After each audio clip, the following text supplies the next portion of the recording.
Hey everyone, this is Squareface Man here. My voice has gotten a bit deeper. I think I've already said that before. Maybe it has gotten a little bit more deeper.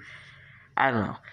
Yes, I'm not in the standard filming spot, but I am in a standard filming location. Just not like, the standard spot I would film at. But basically today's video, I was gonna do like a sewing kind of like tutorial, but I think that would be a bit too long. So I think what I'll do is that I'll just show you in a way, maybe not demonstrate how to show you, but just kind of describe how to make figures have capes like this. Or this. Probably shouldn't, show this guy for future plans, but now I'm just basically spoiling stuff. So basically how I made this figure cape is that I would recommend going to a channel called Symbiote Stop Motion. And I saw this Batman video too, where he basically, let me just take this guy's head off and then have to poke myself putting his head back on, basically showed you how to make a cape like this. So what you would do is that I would recommend like an old t-shirt or like a black cloth for if you have a Batman figure. And you would cut out the shape of the figure. For example, I'm going to show you like this. I have to pull it back because of how large I make the cape. And then you would have, then what you do is you get some wire and you would put it at the top of the figure's cape, like right here. Then you would glue it and fold it down over the wire. Now, if you feel confident in the glue that you use, or like I did, clear grip Gorilla Glue, that feels a bit of a tongue twister, then you would do one fold, like I did. But if you feel like you want to make it sure it's extra secure, glue some more down and fold it down again. And then what you're going to do is you're going to cut a little hole. And then what I would do is I would use this figure and put it over the figure's head and just kind of push it down so then it could like make the hole bigger. And then what you do is that you would like drape the cape over the figure's shoulders to make it look nice and neat. And also prepare it to, put the head back on. You're gonna push down, and now you're gonna poke your skin. Yay! Everybody loves poking their skin. Let's just line up. Ow. Basically stuck to my hand after doing that. I'm gonna have to sit there and just watch me fumble around with this. Figure's head up. Ow. Okay, so I got the head back on, and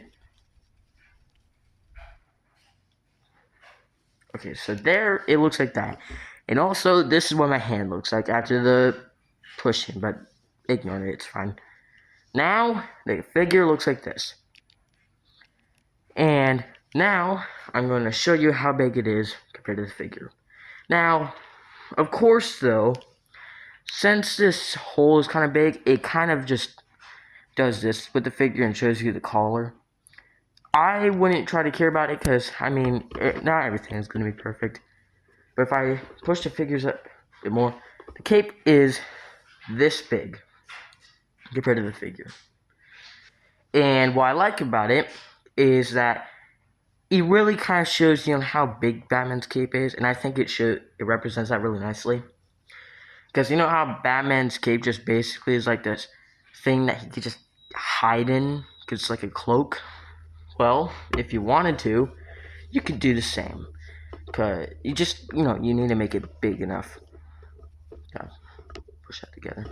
See, sort of like this. It's not the best. It's not like draping on the floor. But it does kind of look like it. And because of this design, it's really posable.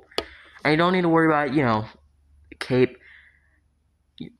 Kind of like glue. I'm going to admit this, I originally would just glue the cape to the figure. And if you're using clear grip Gorilla Glue, gotta make sure I say it slower so I don't tongue twist it. Since it's a stretchy glue, it kind of just doesn't work. So I would do this system. Now I'm gonna have to spoil you some more. So Doctor Doom here, I did the same thing. And now it works better with him because the rabbit's a bit bigger. So it gets this nice look for him. As you can see when it's draped over his shoulders. And his head here is big enough to then just press firmly and keep the cape down. So when you're posing it, it looks more natural. Now, the cape is not as big as Batman's, but I do think it's nice. As you can see here. And I will pose a little bit with these figures just to show you some examples of how it could look with this. And I think that will just kind of help show you, what they could look like with this.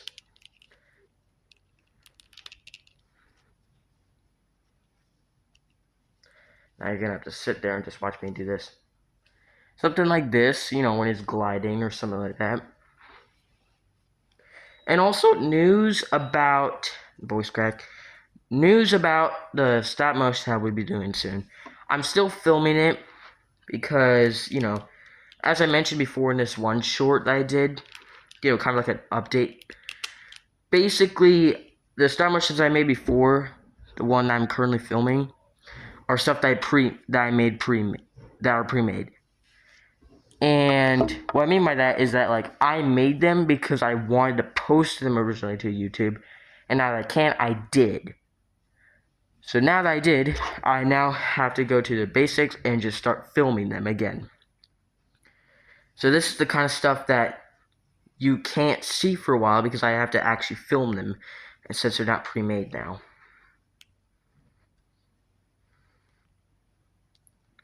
One more pose because I don't want this to last for too long.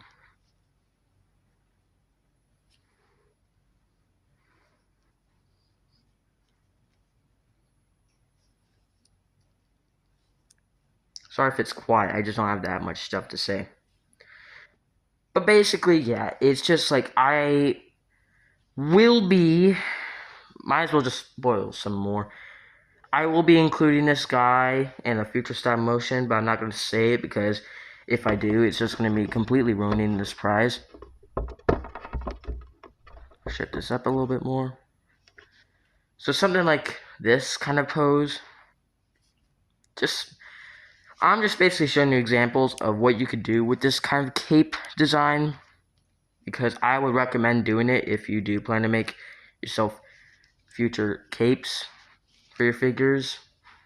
Just showing it because, I don't know, I mean, you can if you want. I'm not forcing you to. Anyway, this was this video. I'm pretty sure it was pointless to make it, but I mean, it doesn't really matter. I mean, I'm doing this for content. I'm not even going to try to hide it. So yeah.